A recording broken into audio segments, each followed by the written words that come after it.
21,000 রুপে। তো আপনি কত টাকা পান আমার কাছ থেকে বলেন আপনারা? তাহলে আপনি আমার জন্য মারপিট করবেন কেন? যদি আমি 1,21,21 পয়সায় নিয়ে যাই মানুষের জন্য খরচ করে দিই সেটা আলাদা ব্যাপার, কিন্তু একজন এমএলএ 1,21,000 টাকা মাসে পায়। তাহলে আপনি এমএলএ ওই 1,21,000 মাসে পাবে, তার জন্য কেন লড়াই করবেন? এটা আমার অনুরোধ। মারামারি হানাহানিতে জড়াবেন না। মারামারি হানাহানিতে জড়ালে দিনের শেষে কি হয়? এলাকার মানুষ ক্ষতিগ্রস্ত হয়।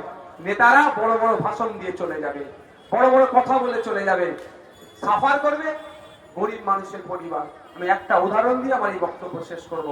বকটুয়ের নাম আপনাদের মনে আছে? বীরভূমের বকটুই মনে আছে? ওখানে 11 জনকে খুন করেছিল। তার আগের দিনে ওখানে তৃণমূলের এক নেতা খুন হয়েছিল, ভাদু শেখ খুন হয়েছিল। ভাদু শেখকে খুন করার বদলা নিতে আবার 11 জন শেখকে খুন করে। ঠিক আছে, শুনুন মায়েরা, 11 জন শেখকে খুন করে। তারপরে গ্রেফতার কে হলো? আনারুল শেখ। সিবিআই মামলা দেখছে, সিবিআই হেফাজতে একজন মারা গেল, সেও কোনো একটা শেখ। আমার বলার বক্তব্য, কিন্তু মমতা ব্যানার্জি কি বললেন? আনারুল যদি পুলিশকে না আটকাতো তাহলে এই হত্যাযজ্ঞটা চলতো না।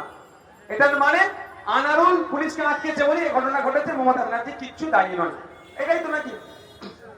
এবার বলুন, আনারুলের নিজস্ব ক্ষমতা আছে পুলিশকে আটকাবার? আনারুলের পেছনে কোনো অদৃশ্য হাত ছিল? তুই কর, আমি দেখে নেব। যে আনারুল কিন্তু এখন জেলের ভাত খাচ্ছে। আনারুলকে বলেছিল তুই কর, আমি বুঝে নেব। আনারুলের অদৃশ্য হাত, আনারুল ফাঁসলো, অদৃশ্য হাত গায়েব হয়ে গেল। তো আপনার এখানে যারা সংখ্যালঘু শ্রেণীর নেতারা হই হই করছেন, বলে একার ওকার हम देख लेंगे, जब आप गलती करोगे ना हम लोग जब पकड़ेंगे आपके आपके पीछे वाला हाथ मतलब পালাবে, তখন আর খুঁজে পাওয়া যাবে, ফাঁসবে কে?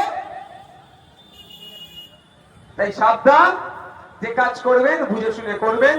আমি শেষ করার আগে আবারও বলছি, রাজনৈতিক হিংসায় জড়াবেন না। রাজনৈতিক কারবারিরা আপনাকে যে হিংসা করিয়ে দেবে, আপনি ক্ষতিগ্রস্ত হবে।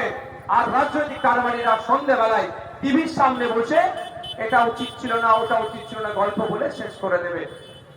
আর সাফার গরিব মানুষটা করবে, তার পরিবার করবে। হিংসায় আপনারা জড়াবেন না। যারা দীর্ঘক্ষণ সময় দিয়েছেন